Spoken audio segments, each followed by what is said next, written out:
Welcome to the reading of the Sabbath School lesson for the second quarter of 2022. Welcome to Lesson 2 on the series of Genesis. It's titled The Fall and is ready for teaching on April 9, and my name's Percy Harrold. Monday, April 4, The Forbidden Fruit. Read Genesis chapter 2, verses 16 and 17, and Genesis chapter 3, verses 1 to 6. Also have a look at John 8:44. Compare the words of God's commandment to Adam with the serpent's words to the woman. What are the differences between the speeches, and what is the meaning of these differences?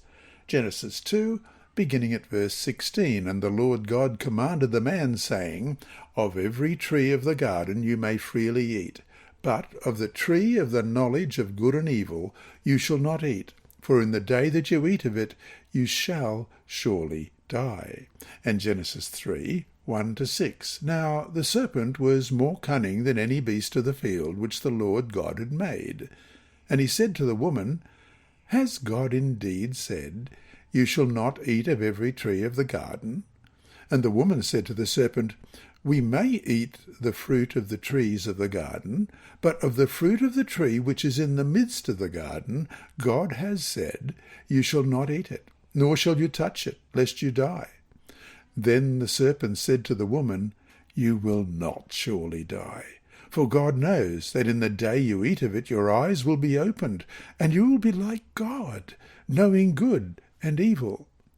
So when the woman saw that the tree was good for food, that it was pleasant to the eyes, and a tree desirable to make one wise, she took of its fruit and ate.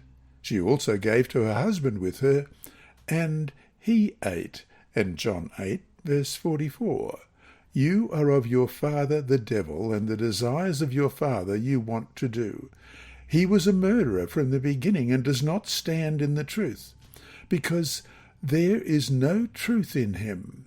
When he speaks a lie, he speaks from his own resources, for he is a liar and the father of it.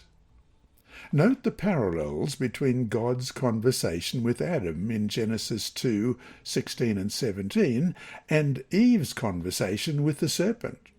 It is as if the serpent has now replaced God and knows even better than he does. At first he merely asked a question, implying that the woman had perhaps misunderstood God.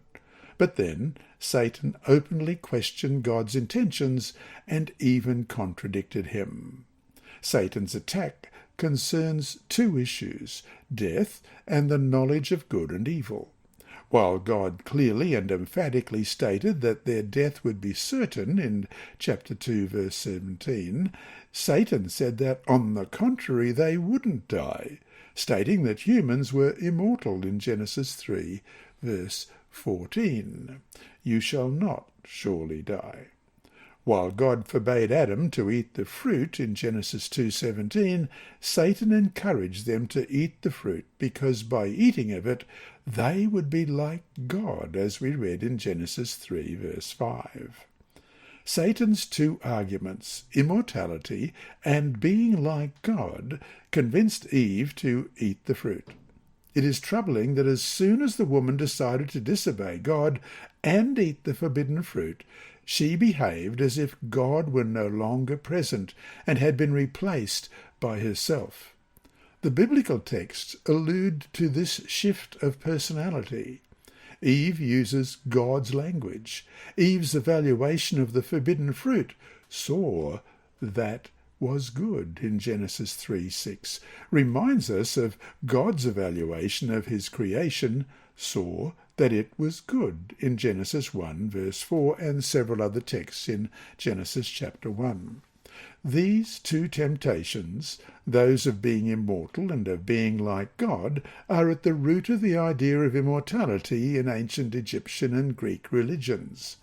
The desire for immortality, which they believed was a divine attribute, obliged these people to seek divine status as well, in order, they hoped, to acquire immortality.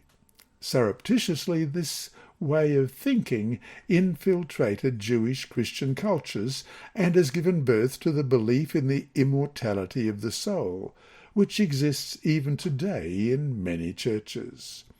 And so to finish today, think of all the beliefs out there today that teach there's something inherently immortal in all of us.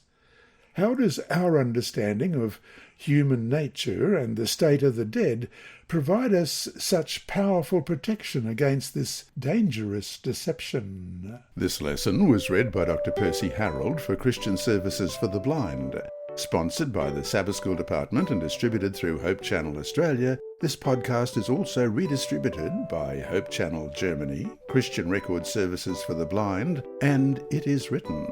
It is also available on SoundCloud and through multiple podcast distributors, including Apple iTunes. Remember, God is always faithful.